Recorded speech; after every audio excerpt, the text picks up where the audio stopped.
Good morning, good afternoon, good evening, and happy replay, crew.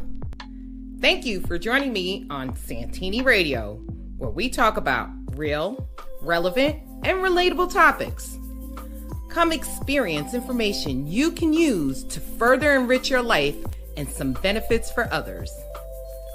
I am your host, Frenchie Saintiny, a military veteran, a mom, duchess to my grandgirls, and godmother of over 20 various children. In short, I can and will bring you a vast of my own knowledge and my perception, and bring guests that you, our special viewers, will appreciate. So get your questions ready and enjoy another episode of Saintiny Radio.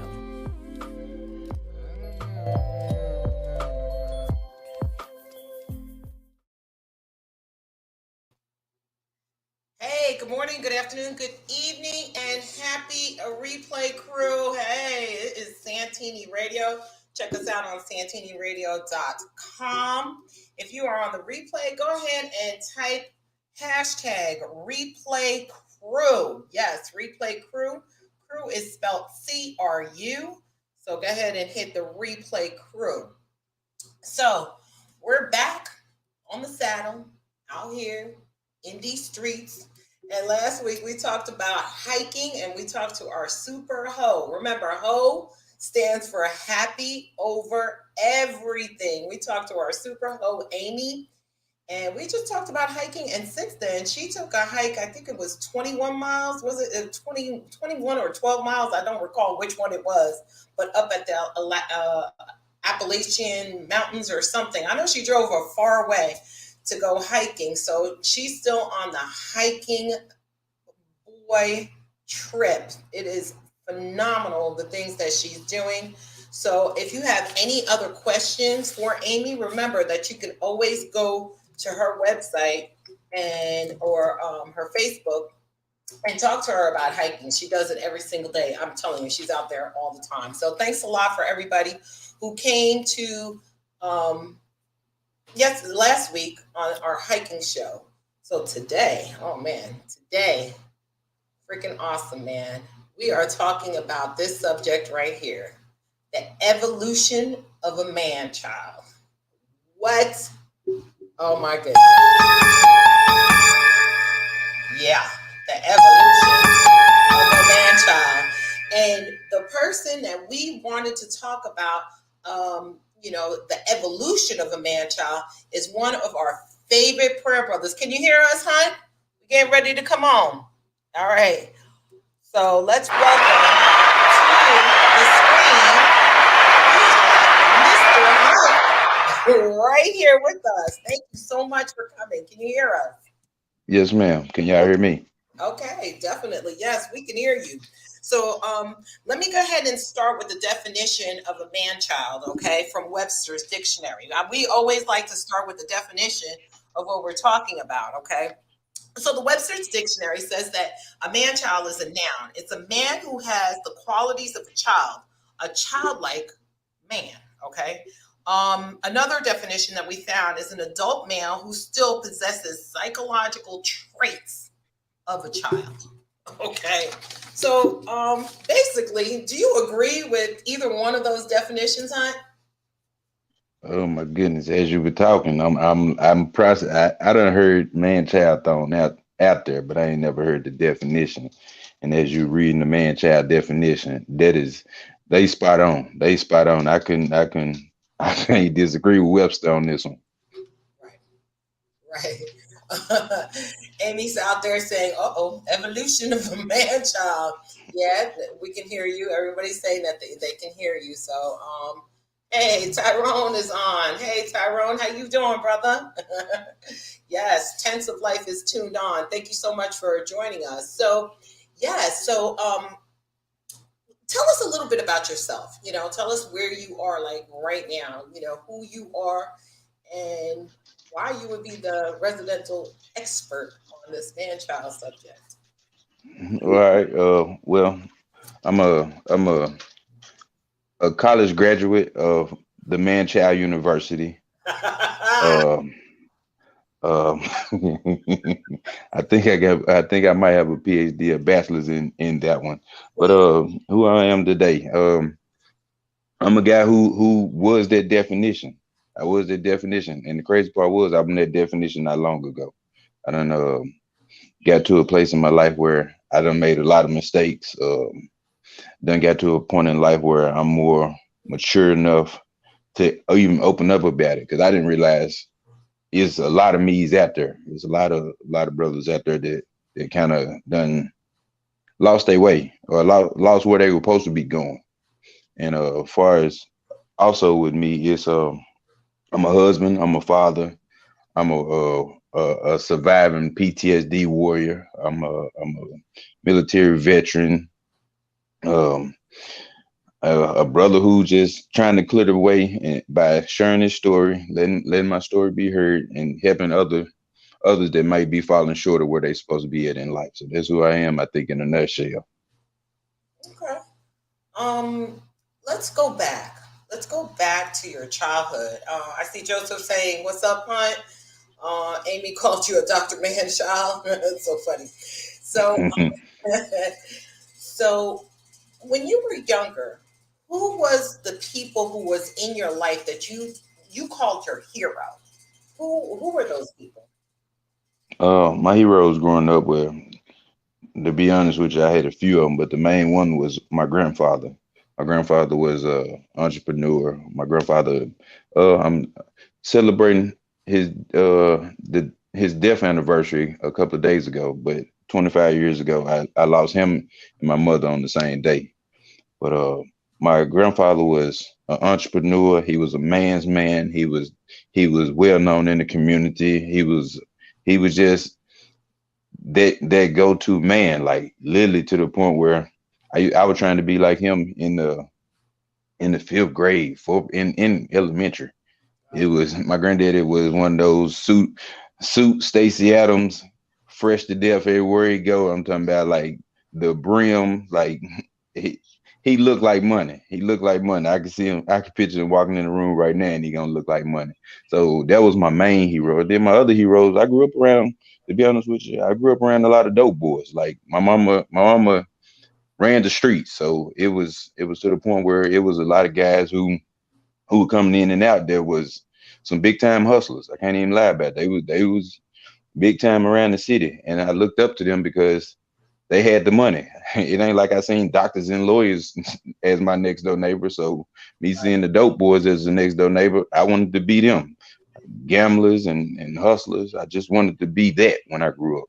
So yeah, my main hero is my grandfather. That I never take that away. He gonna always be a hero of mine. And then the dope boys. But I hope we get to fast forward this because I got a new hero that I want to tie in with my grandfather that kind of put me that got me on that got me out of my man child. Right, right, right. I definitely know that you do, huh? But okay. So when did your mom? How old were you when your mom and your grandfather died? I was 12 years old, March the 1st, 1997. Wow, wow, wow, wow, wow. Yeah, that's definitely it's definitely difficult. So at that point, you're still considered a child because you're 12 years old and you have that tragedy that happens, especially with your hero and then after the person who gave you birth. And as you indicated, your grandfather was the guy who, used to get dressed and, wearing the hats and the Stacy Adams and all that other stuff. So, you had this larger than life person because I haven't heard you say anything about your father. I don't know who this is, but somebody's saying VUN, FYI. I don't know what that means, but hello, Pesma. but anyway, I haven't heard you say anything about your dad. So, your grandfather was your father figure. And then for him, I mean, your grandfather, yeah, was your father figure for him and your mom to pass away at the same time at 12 years old. That was the time that, you were a sponge to get all that information inside of you. So Yes, ma'am. I know that you went into the military, so let's, fast forward a little bit more. What age did you go into the military? You were in the Marines. Let's give the Marines a big hoorah. So, Hoorah. yeah. Hoorah. When did you go into the Marines and what made you make that decision to go into the Marines? I went into the Marine Corps at the age of 17. I was watching all my family members in and out of prison. Got an uncle who literally served 18 years straight in a penitentiary. And it's weird because I never forget the day I went to boot camp, August the 2nd, 2002. Um, he was released from jail. I want to say 1 or 2 days. He was released from prison 1 or 2 days later. So it was one of them things. It was kind of like a no brainer. Try something new in life to take the family down to set a new path for the family, or be with part of the family and just go to jail. Like I literally, that's all I saw was go to jail. So Or I you didn't just want that. go into, and did you consider that like a man move? Did you consider that like a grown up move, especially at 17? You know, you got to get signed into the military. You know, I was in the military as well. I was in the Army, and we don't fight y'all about Army Marines because we know that the Army's better. But I'm just kidding. But, did you feel as though this is us all the time, y'all?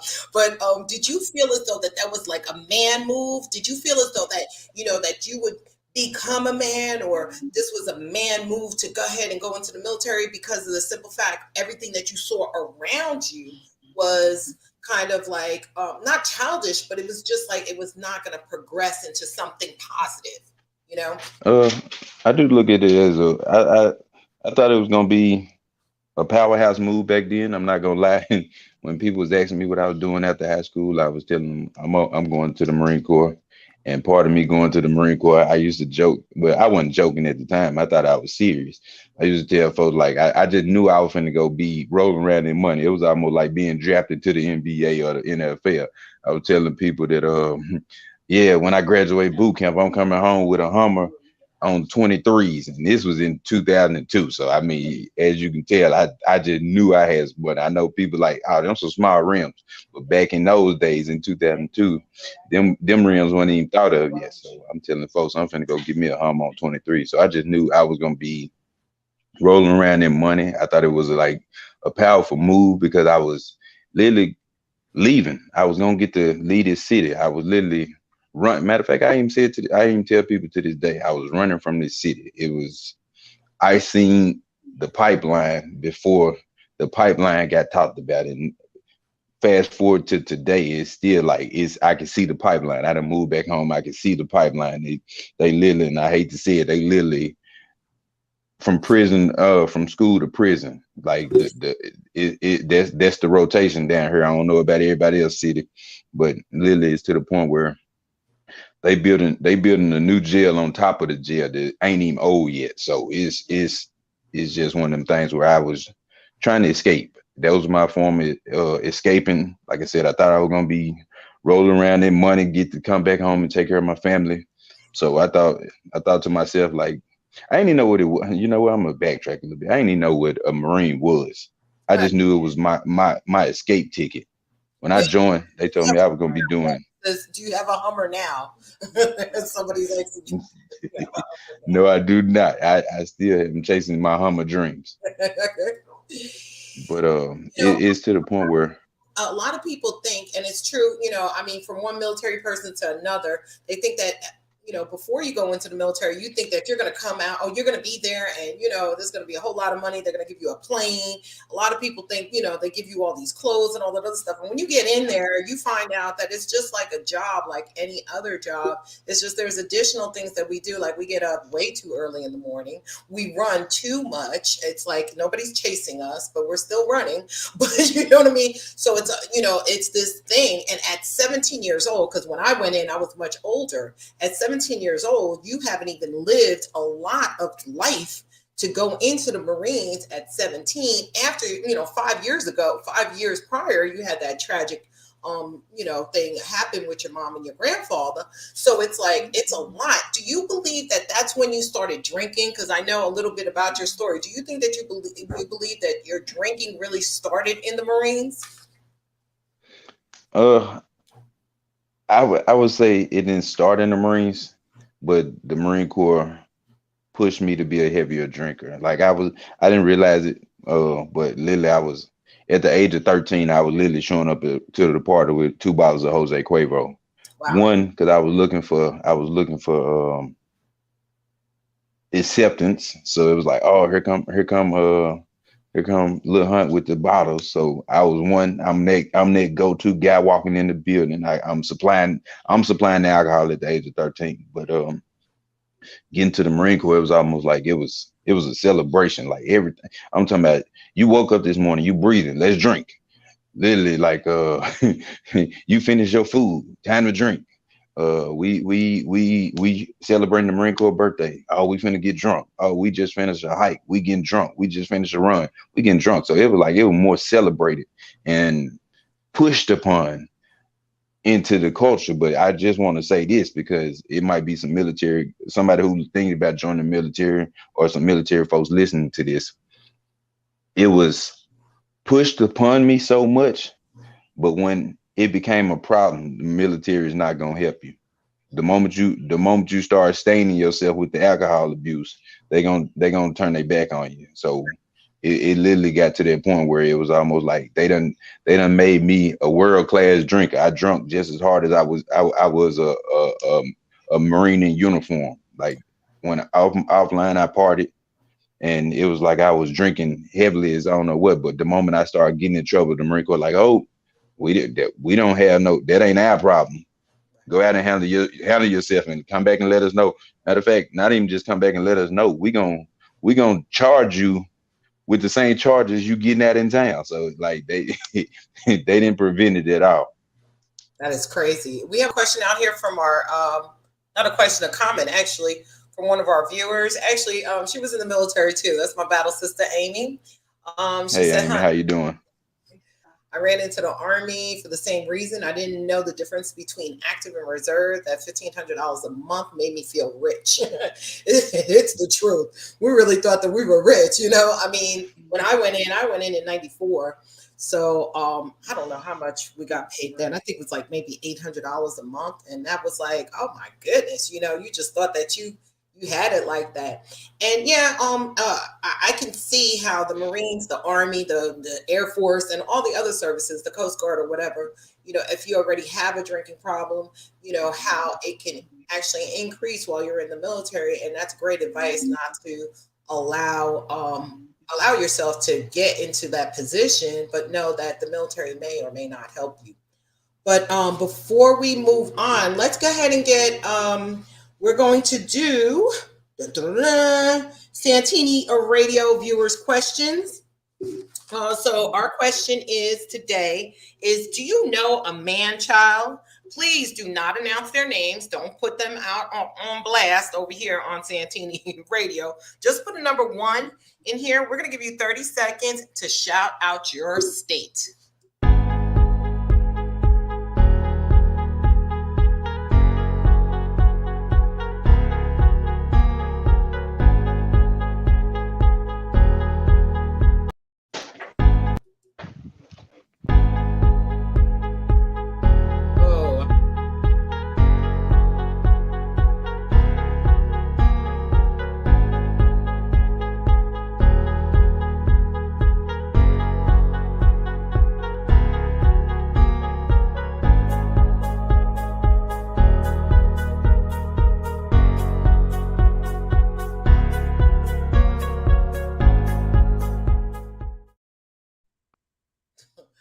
All right. So we got some I people hope that they didn't put the name. I hope they didn't put the name. no, they didn't put the name. I was gonna put it on blast. You see, look, Amy talking about dang, she want to put somebody on blast. Dang, let me post my list. She said a list. Don't do it. Write it on a sheet of paper and burn it and pray over it and hope they become a whole man. Right. We got Tam All coming from Wisconsin. Hello, Wisconsin. We got Amy, Georgia in the house. We got Life Sarcastic coming from Chicago. Hey, how you doing? Oh, and we have our sponsor, Fresh Cuts Embroidery, coming from St. Louis. How you doing? How you doing? Don't worry, I got something for y'all. So, yeah, thank you. Welcome all, everybody who's here. Yes, this is a very interesting topic, Tam All said. So, let's move on. Let's talk about your California experience, okay? Let me take this off the screen here. Okay, let's talk about your California experience. Okay, so you were in the military. Now, as you said in the beginning, your husband, your father, your brother, your friend, your prayer brother. I know that because that's how we met. So were you married when you went into the military, or did you get married while you were in the military? How did that work out? I met the love of my life. Oh man, let me try to start from the beginning. I met the love of my life in the sixth grade. In the sixth grade, we didn't get married until a few years after I was already in the military. We started dating like literally, I want to say a few months after I joined the military. Oh, And okay. we started dating. So she been with me on this journey, this whole journey. So yeah, I can't say it was my high school. She was my close to sweetheart. Yes. I got some people saying hi to each other out here and hello. Yes, we love ourselves some Miss Hunt. Somebody wants a shirt made. Oh, and Tam is out here. Hey, Tam, babe. Okay, so your California experience is where I think, knowing your story. Can you hear me? Can you hear me? You got it, Hunt? Can you hear me? Hello. Oh, you're on mute. Okay. Can you hear me? I'm sorry. I'm having technical difficulties over here. I'm so sorry. No. You're making my headphone. You're something happened. I can't hear anymore. Who said, Tam, can you hear? Mm-hmm. Oh, Life Sarcastic has a question. Hold on a second here. Question. Growing up in an urban environment in Jackson, then ex-military, how has those experiences helped you help others? Oh, that's a great question. Could you repeat the question? I'm sorry. Growing up in an urban environment in Jackson, then ex-military, how has those experiences helped you help others? Life Sarcastic. Okay, growing up in an urban area, it actually groomed me for the Marine Corps. It was I learned once I got in, it was those skills that let me be like stand out. They helped me stand out over my peers because it was almost like I had already been through a lot of trials and tribulations. I already had a strong work ethic.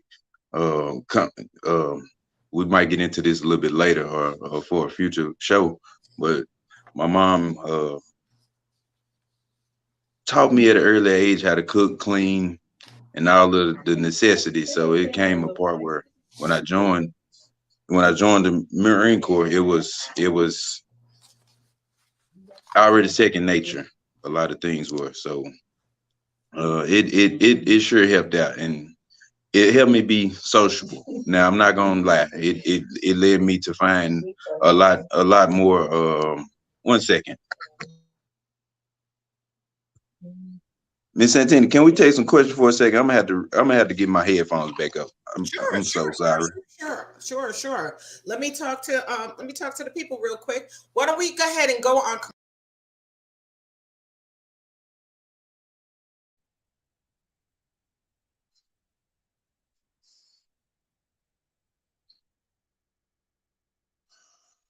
The screen. We're going to go ahead and go on commercial break so that Hunt can do what he needs to do. Today, we're going to hear from our sponsors, Fresh Cut Embroidery. They are out here. Hold on a second. Okay. And we're going to go ahead and show you a little commercial that they have. Let me go ahead. Yeah.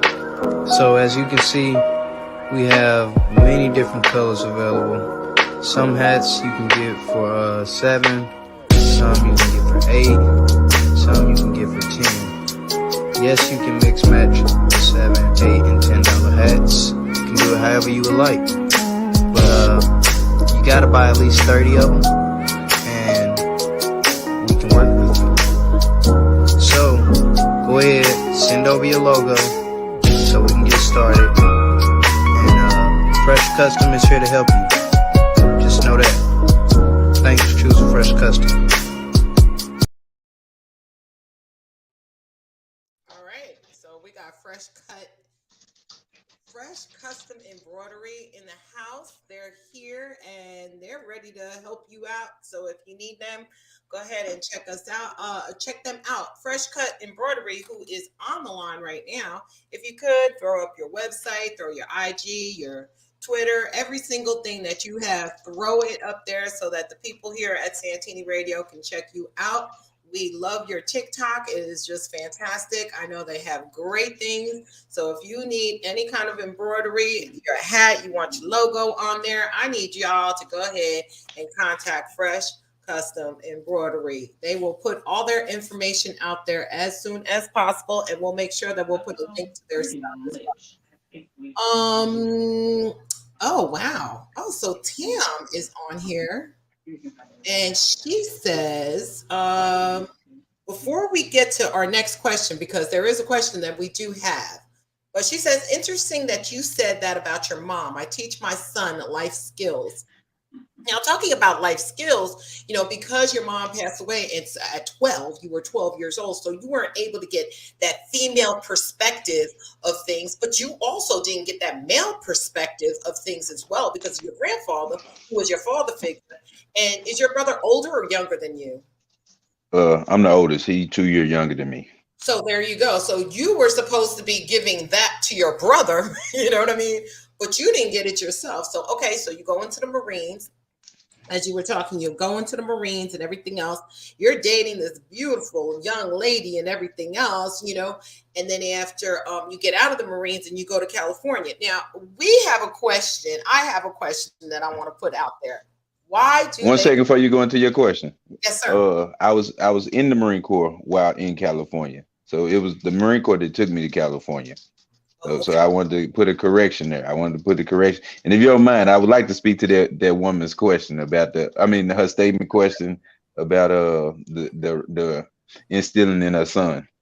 Definitely. So it's so weird that you would think a child wouldn't be able to pull those skills out. Yes, I'm not gonna say robbed.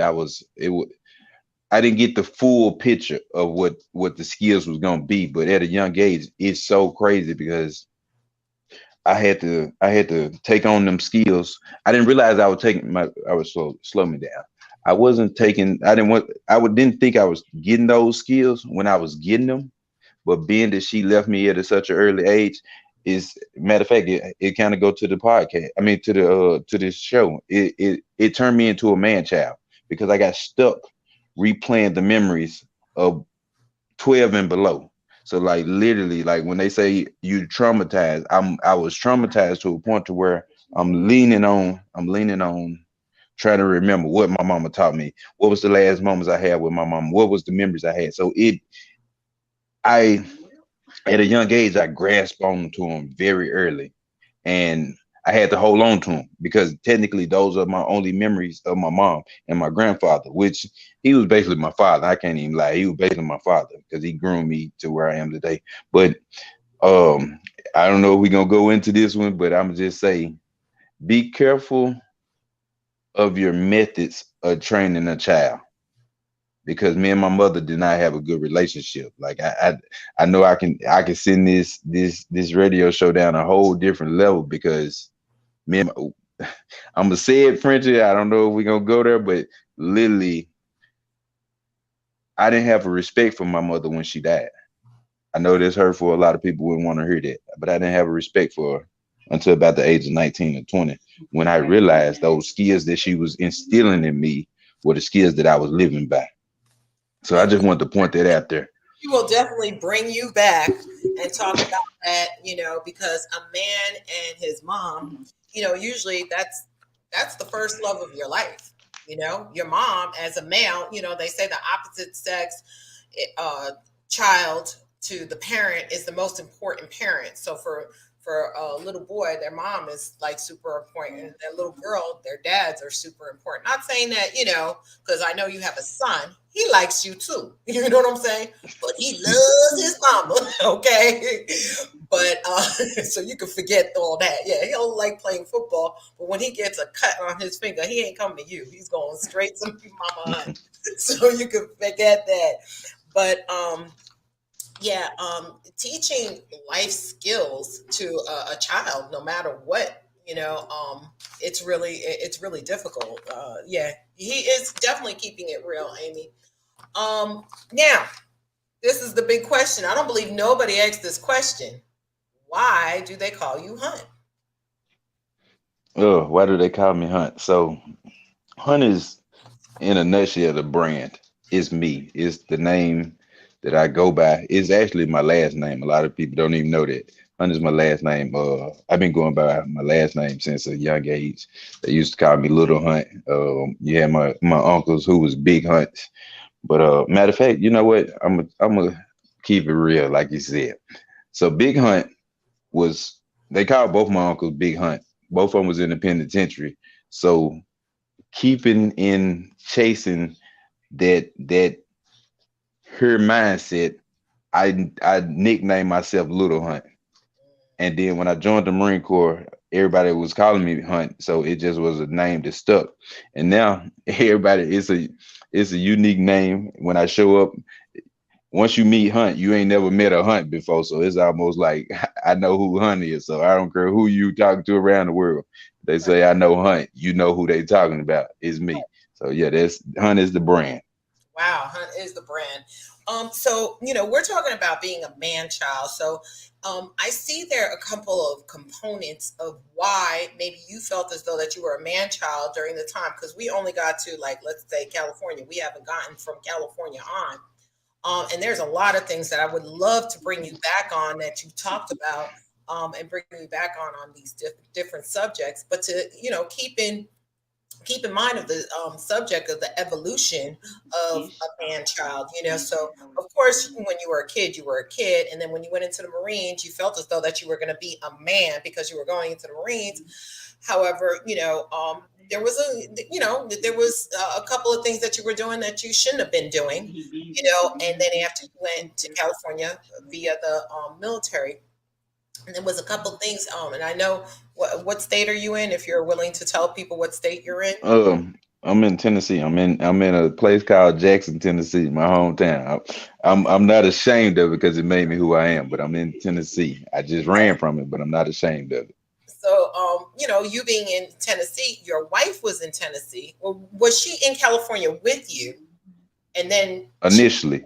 Oh, okay. Initially, she was in California. Initially. So this is really where the evolution of, I like to call it like you're in an egg, like a chicken. You're in there as a man child, and then after all of a sudden you break open that egg to be a whole entire grown man. And man child, I want to explain to people, man child is not derogatory, because as I was, studying a lot of this, people were like, they were saying that it was a derogatory term and things like that. That's not what we're trying to do, is, defame or de-label people or anything else. We're just trying to make it, a little simplistic so that you can understand there's an evolution with everybody. And some men do have an evolution. Women have evolutions too. I don't know what it's called yet. Maybe I'll find out some other time in another topic. But this particular topic is the evolution for a man child. So somebody who was acting in a particular psychological way, as what supposedly the grown man way of thinking, and they were not thinking that way. And then after the evolution of them to where they are now. So I want to make sure that people understand it's not a derogatory term. We're not pointing at Hunt and saying that he's a baby. He ain't a baby. He's a grown man. But there was things that he had to do in his life, right or wrong. There was things that he had to do and make sacrifices and make decisions for him to get to where he is. So we're back. And French, can I speak to that? Can I speak to that a little bit? So I can see how people would take that term as a derogatory term. Like I said, I'm a man child. Now, technically, if you look at the definition of man child, it's a man stuck with a child's mentality. It did say that in the definition.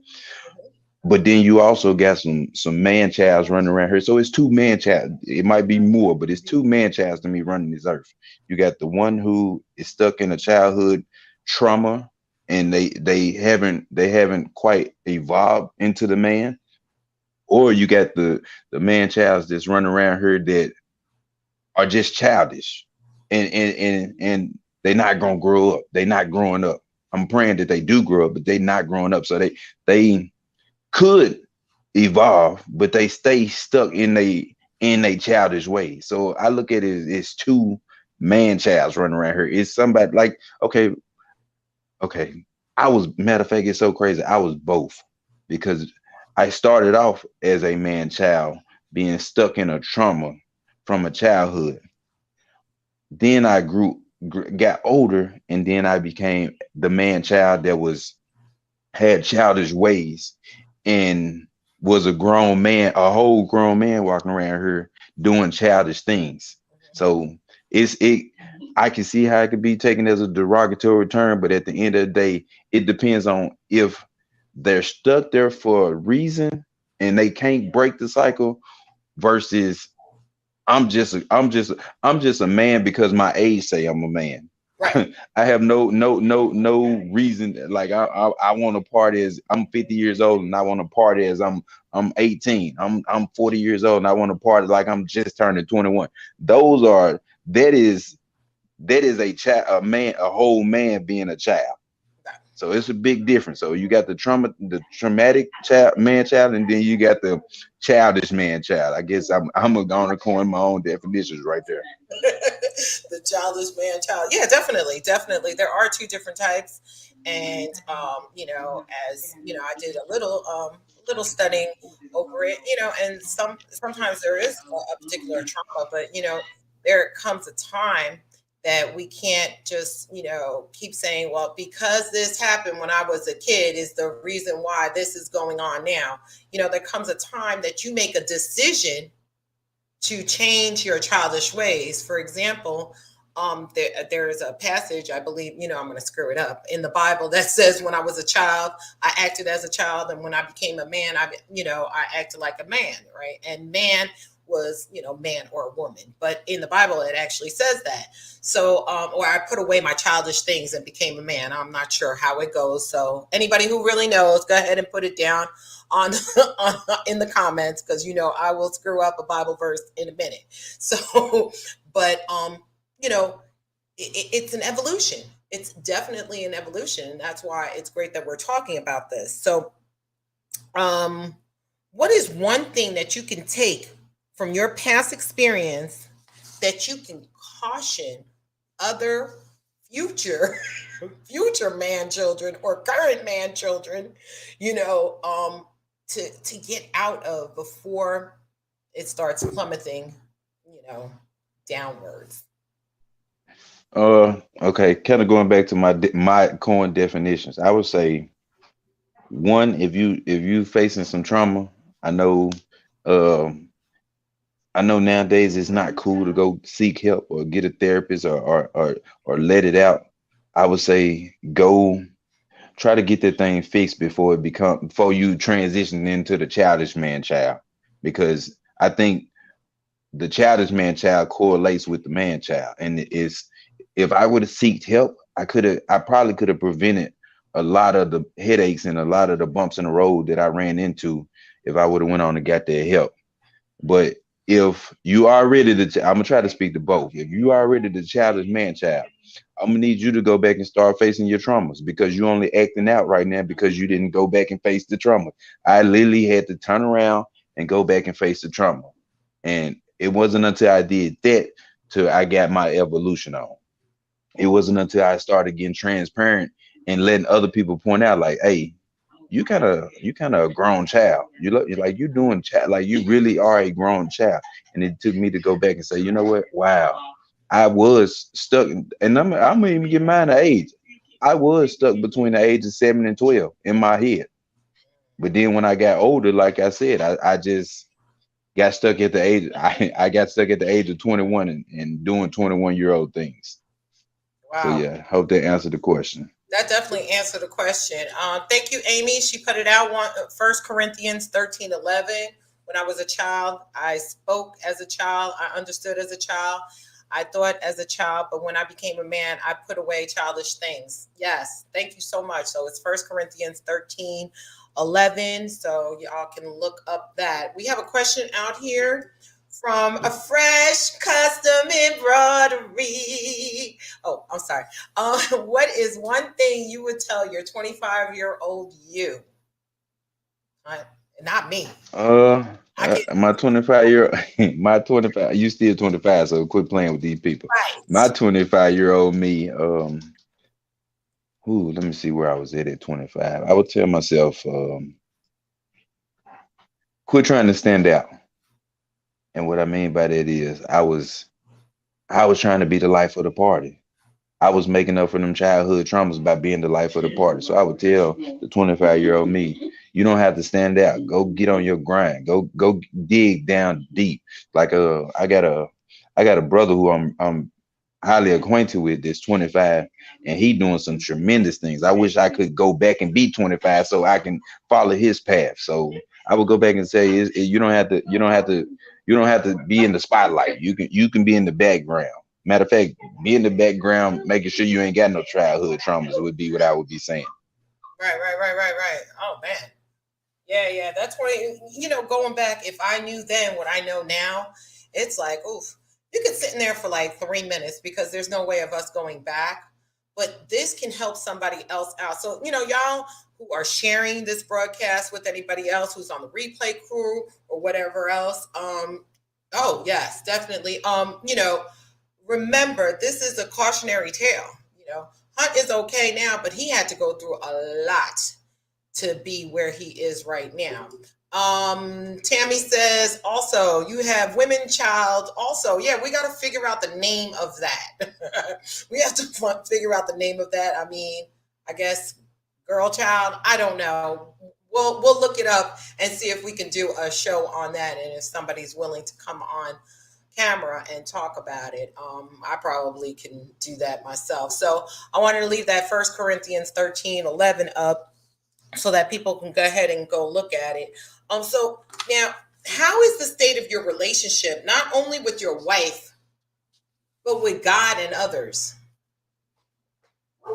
Their relationship is grown. It's grown. I threw away my marriage many years ago, and I like to say, you don't heard me say it, Frenchie. I like to say I'm married I'm in my second marriage to my first wife, Mhm. because I being that man child, I was out in these streets making street decisions, making childish decisions. But through through time, my prayer line, my mentor Eric Thomas, I've just done got to a point where I'm striving to be that much more better. I'm striving to be the example versus the problem. So that's my relationship with God has been tremendous. My faith walk has been tremendous. I know it's only by the grace of God that I'm even here today to be on this interview, to be talking to you about evolution of a man child. So yeah, that's where I stand at today.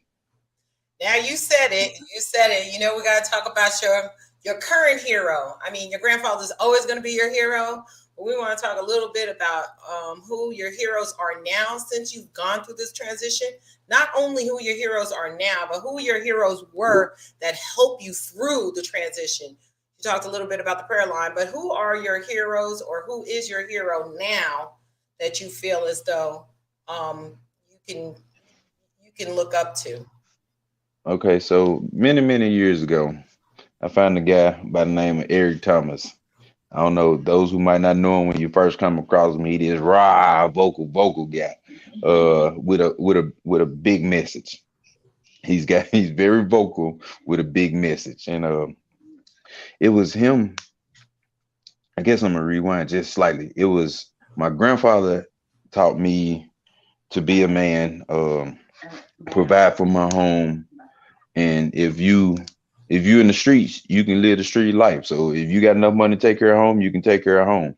If you got the money to go have side homes, you got the money to go have side home. I'm not speaking down on my grandfather, and I hope don't nobody take that the wrong way.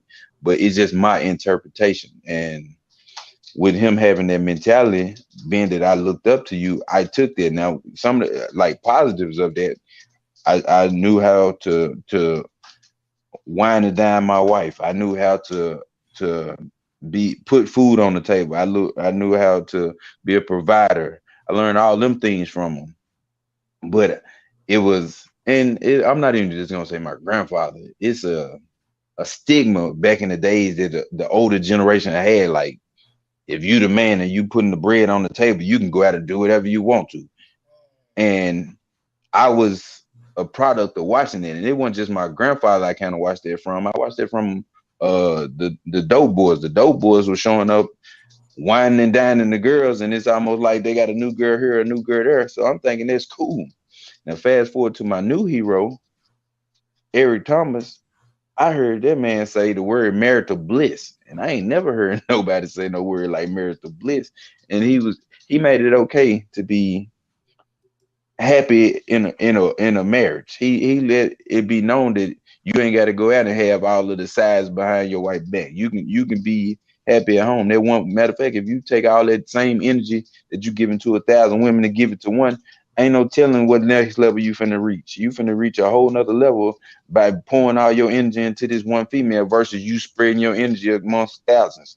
So when I found him, he started talking to me and he was relatable. He was almost like a street dude that made it okay to do the things that people was teaching me that wasn't okay. I'm in the military. I'm watching folks cheat on their wives. I'm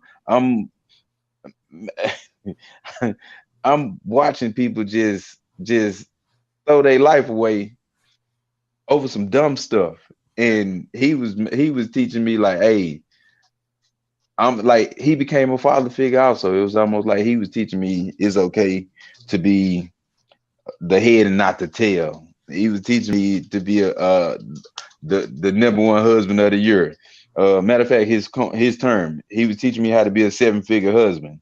Don't just have the money and your wife and child hate you, but have the money and your wife and child love you.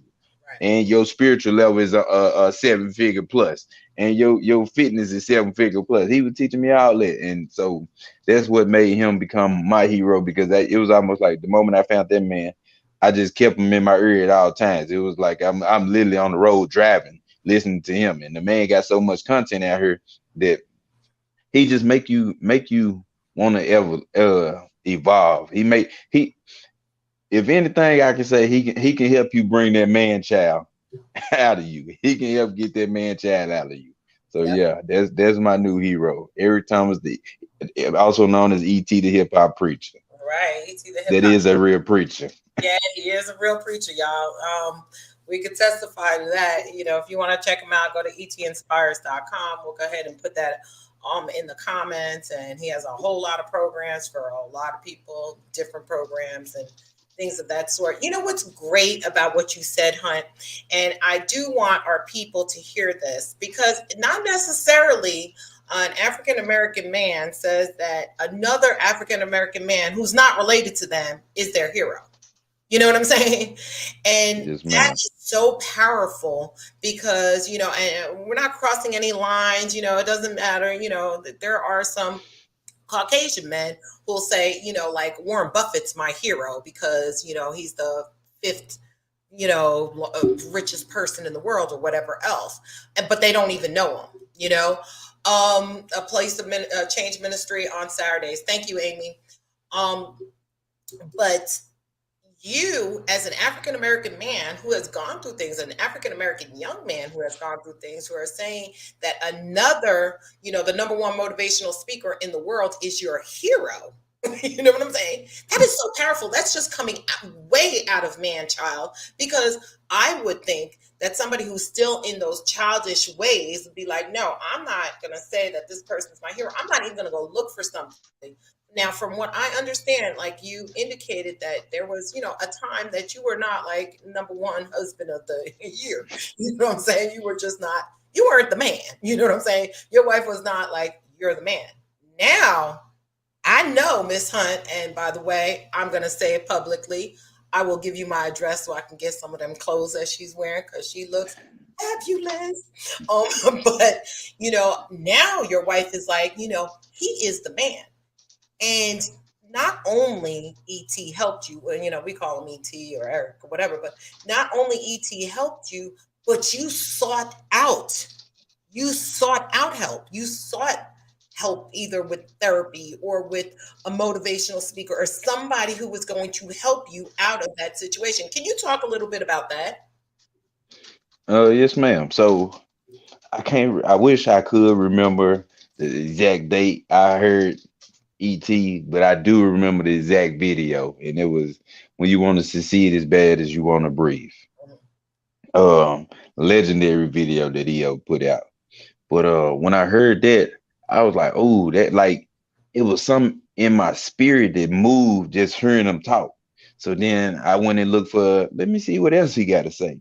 So then I go see what else he got to say, and he started talking, and I started hearing I started hearing him talk about this woman named Dee Dee, and I didn't know who Dee Dee was, but then I found out Dee Dee is his wife, and he was just like he willing to get on the floor and scrub floors for his wife. Matter of fact, a little plug. I remember one of the videos talked about how his homeboy come over to the house and he on the floor scrubbing the floor. And ET, the hip hop preacher, you on the floor?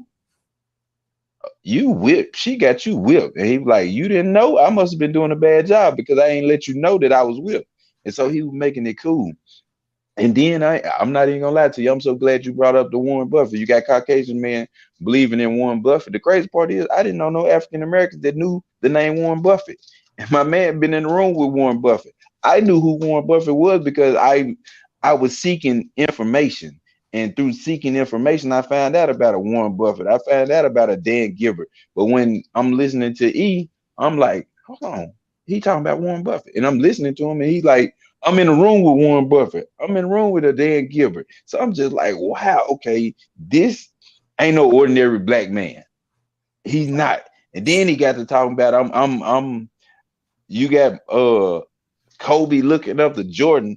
My idols is Martin Luther King, Malcolm X, and Marcus Garvey. So I'm like, hold on now, hold on. Let me pay attention. Like everybody in the world know who Martin Luther King is. Everybody know who Malcolm is. So I need to pay more close attention. So it was almost like it kept on building of it was almost like levels, but I appreciate God for taking me through each level because he was slowly introducing me to, okay, I'm gonna get your attention with as bad as you want to breathe to, oh, he take care of his wife. And I'm not even gonna lie, at that time I was not being a husband at all. I walked away from my marriage. Like I was separated, I walked away from my marriage. I was a nobody in my marriage and a somebody in the streets.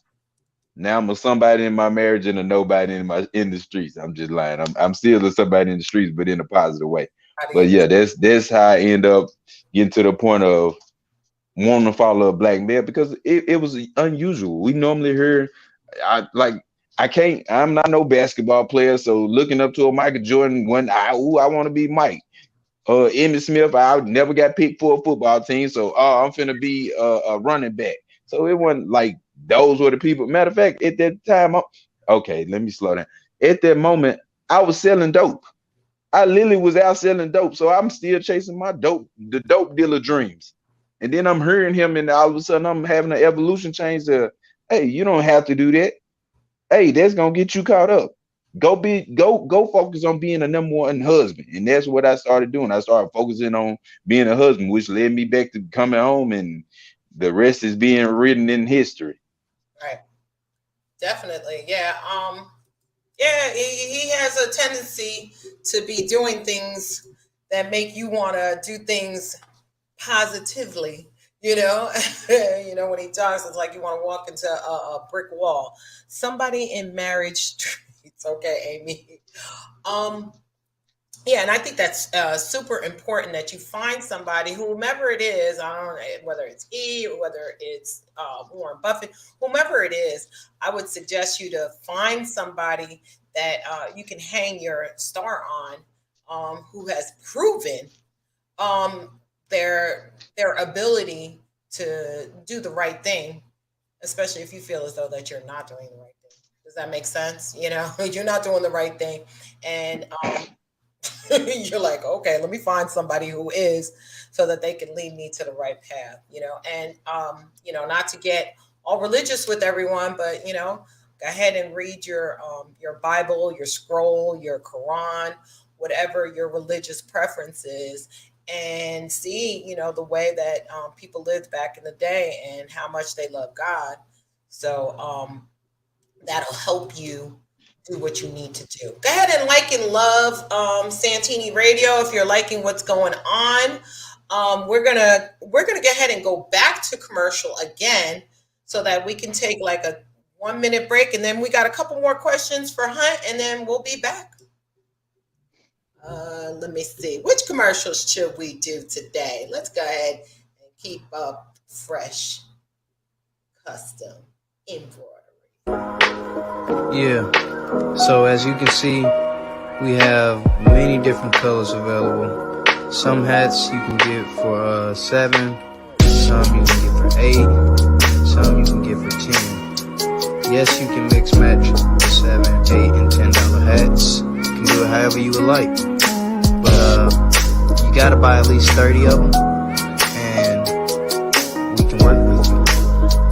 So go ahead, send over your logo so we can get started. And Fresh Custom is here to help you.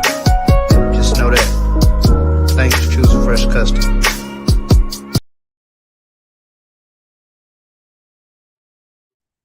All right, all right. I actually don't use Fresh Customs, and them boys is on point. Matter of fact, man, black on and doing their thing. I love them guys. I actually got me some Fresh Customs in the bedroom right now in the closet. Nice, nice, nice, nice. Yeah, subscribe if you're watching on YouTube. If you're really interested in getting some of those logo hats and things like that, go ahead and post a comment in. Fresh Customs Embroidery is on Santini Radio. They can see you, so go ahead and just tell them that you want something, and they'll tell you how to get in touch with them. Okay. So that divine connection, hold on, let me see what Amy's talking about. That divine connection kept you from being the next big hunt like your incarcerated uncles. Amen. Yes. That divine connection. Yeah. And you know what? Thank you, Amy, for bringing that up. When you called yourself Little Hunt, it being your last name, did you think that you were going to grow up so that you would be called Big Hunt? And if you were going to be called Big Hunt, your uncles are in jail. Was that going to be your path? Did you think that's what's going to be your path? Um, so them Big Hunt them, I'm gonna call them. Big Hunt them had reputations in these streets. Like where I'm from, those names rung bells. So I wanted my name to ring bells too. So I mean, it was living up to the hype. It was like in a sense they were kind of grooming me to go to that direction, but I had a pull between going that direction and being my own man. So me being my own man kind of helped me. Well, you know what? Let me stop lying. Scratch what I just said. God, God was pushing me like, hey, don't you follow them fools all the way. You can follow them in a certain direction, but hey, at a certain point, I'm gonna need you to cut off and go through the woods on your own. And luckily, he took me through the woods on my own because I don't know what the path would have been. I can almost predict if you gave me if you told me to bet on black or red, I can almost predict that I was probably gonna end up seeing the real penitentiary. Been locked up, but I ain't do no long numbers like they was doing, no football numbers as they call them. Wow, wow, wow, wow. Well, we're almost getting at the end of our podcast. So, can you tell us what your future plans to continuing this ministry of good? Because I know that you're doing a lot of good stuff, and we would love to bring you back. So, please say you're going to come back. Oh, I'm here. I might just go on and just sleep right here. So when you're ready to get me back, I'm ready. I'm ready for it. This has been an honor, a pleasure. I promise you. I need it. Much needed for myself and some men out there. And some women who raising some men. So this much needed. And far as future plans, um right now I'm on this journey of transparency. It's like I didn't realize all of the trials and tribulations that I done been through, all my testimonies that I done overcame was freedom for others. I didn't realize God had me on this journey to go bump my head a million times because he knew I was the right person that was gonna turn around after I bumped my head enough and be like, hey, look, I'm gonna need you to put on your helmet. I'm gonna need you to slow down. I'm gonna need you to put the bottle down. I'm gonna need you to put the sex addiction away. I'm gonna need you to put down whatever vices you got. He gave me so many different avenues. I was talking to one of my brothers earlier. I'm so many different chapters. You got the military, you got a man who left his wife, a man who came back to his wife, you got a father, a prayer warrior, you got so many different layers that alcoholic. He let me put on all these different coats and try them on just to go outside and let the people know, like, hey, this coat ain't what you really think it is. And if you wearing that coat right now, this is the way to take it off. Or if you thinking about wearing that coat, I'm gonna tell you the problems that come with wearing that coat. So it's that's my journey I'm on, is to prevent others from bumping their head, to be a better example in the community, to give somebody else.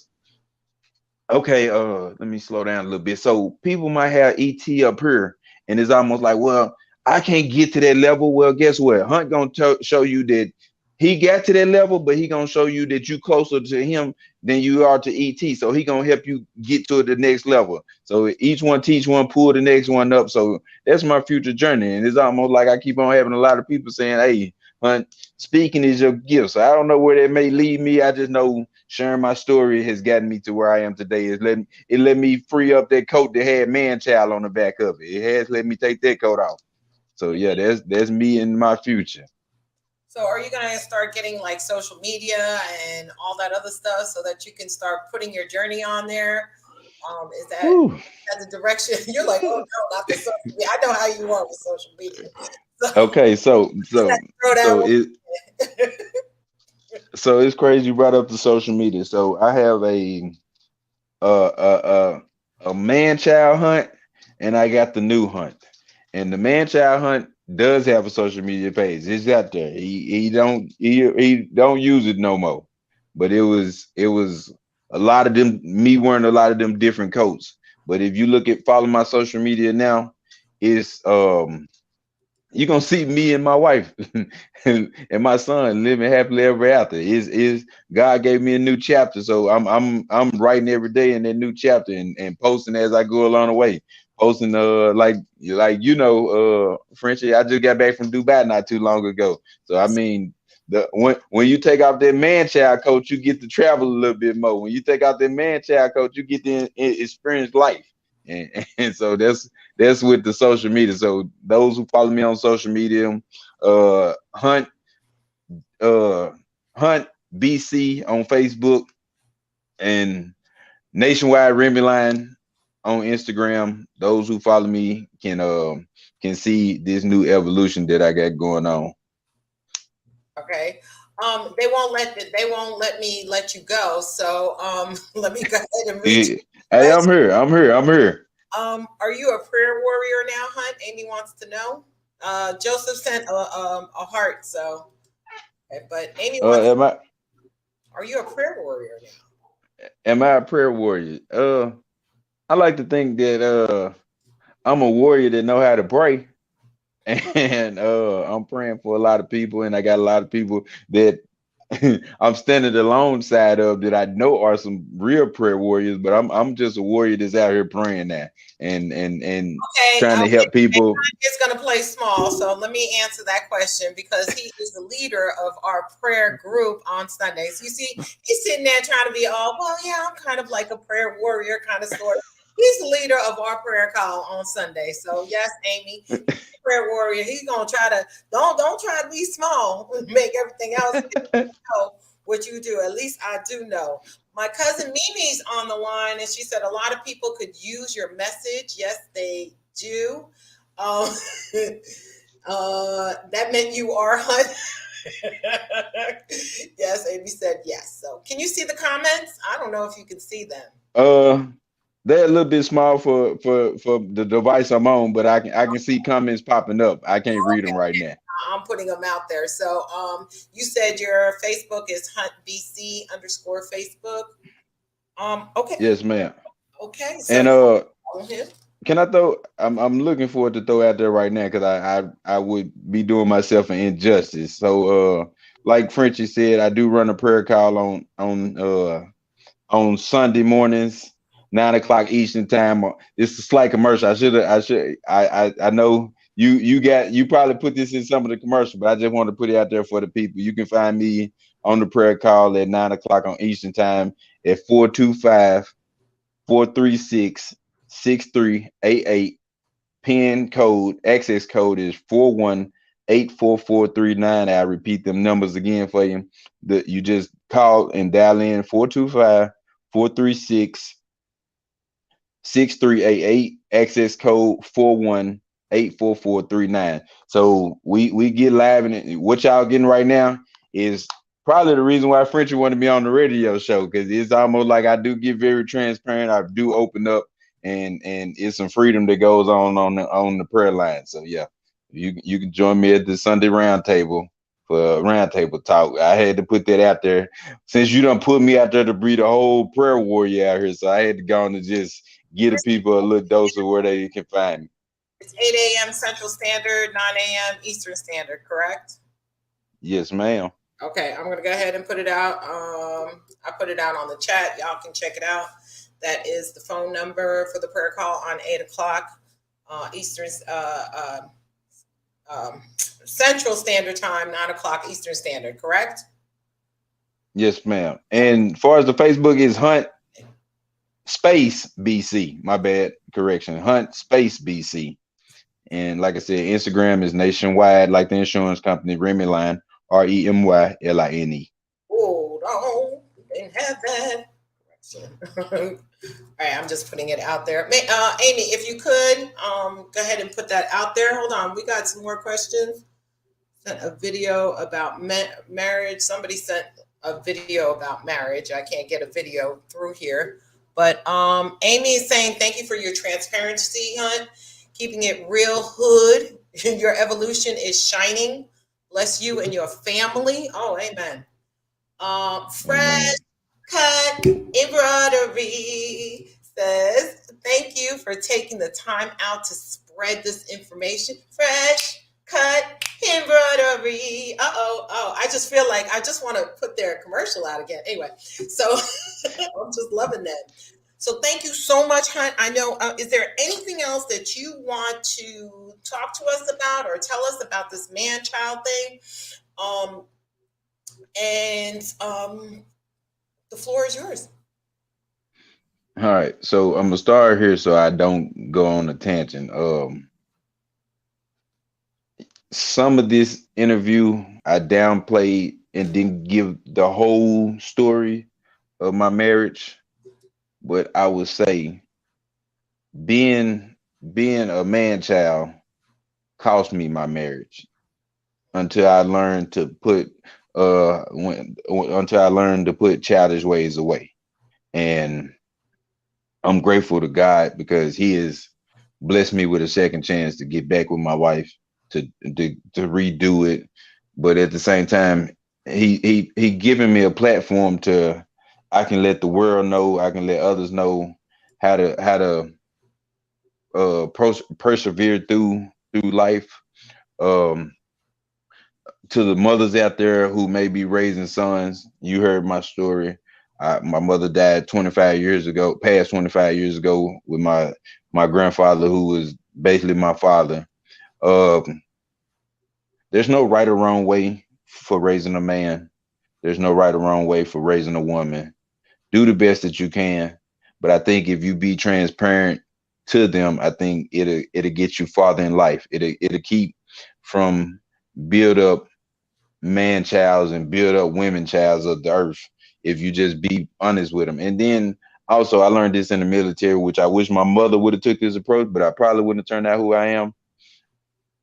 Make sure the punishment fit the crime. So sometimes we punishing the kids, but we ready to throw them out the side of a building. Well, maybe the child was just trying and didn't understand fully what you were saying. So make sure you explain that all the way to them. And the last thing I would probably like to leave you with is seek counseling, seek help. I don't care if it's reading a book, it's some knowledge in books. Finding motivational videos is growth in that. Finding a community, getting together with others, and one of the main things that I'm not gonna list them in order, but like one of the things that's up at the top for me is getting me a group of my peers that are on some next level, trying to be on the next level type of things, and being able to be open with them. Sometimes, like you would think, I can only speak for the African American community. Sometimes it's not sexy to be sitting around talking about how you got jealous issues with your wife. It's not sexy to talk about how you was chasing the dreams to be a dope boy. Sometimes that's not sexy. And I done found me a circle of guys that I can have those type of communication. I mean, that type of communication with, so they can say, hey, you're not alone. Hey, if you having these jealous issues, give me a call. If you and the wife arguing, give me a call. I done found me a circle that I got freedom with. So find that circle that you can find some freedom in, so you can stay away from the man child. I'm gonna keep on throwing out the topic. You can stay away from the man childish ways, or until we find the term from the woman childish ways. So yeah, find that circle and be the best you can be, because everybody else who's gonna be around you is gonna draw others. Amen. Thank you so much for joining us, Mr. Hunt. If anybody has any questions or comments or anything of that sort, I know Tammy had to go, so she said she had to go. Amy says that's excellent advice. She says I strong community support system is okay. A strong community or support system is very important. So thank you once again so much for joining us, Mr. Hunt. Make sure you give my baby a big hug and kiss, and give your wife a nice, big, juicy hug and kiss for me, okay? And thank you for showing up. And hopefully, can you come back? Can you come back and talk to us about another subject? I definitely got to get back. I feel like I done shared some layers just by being able to have this conversation. That's what I'm talking about. So yes, anytime you're ready for me, call me. I'm here. I appreciate you. Thank you so much. We're going to go ahead and just remove it. And hey, y'all. Yeah, you heard it. You heard it here from Mr. Hunt. And what a wonderful, wonderful episode. What a wonderful way to talk about the evolution of a man-child. Y'all have all his information. Thank you for stopping by at Saintiny Radio, where we have real, relevant, and relatable topics. Man, if you were on the replay, I wish you were on live, because then you could have asked some questions. But thanks a lot for showing up, showing out, and we'll talk to you next week. Next week, we're going to do something a little different. So for this March Madness that we're doing. So, hey, thanks a lot. We'll talk to you soon. Bye.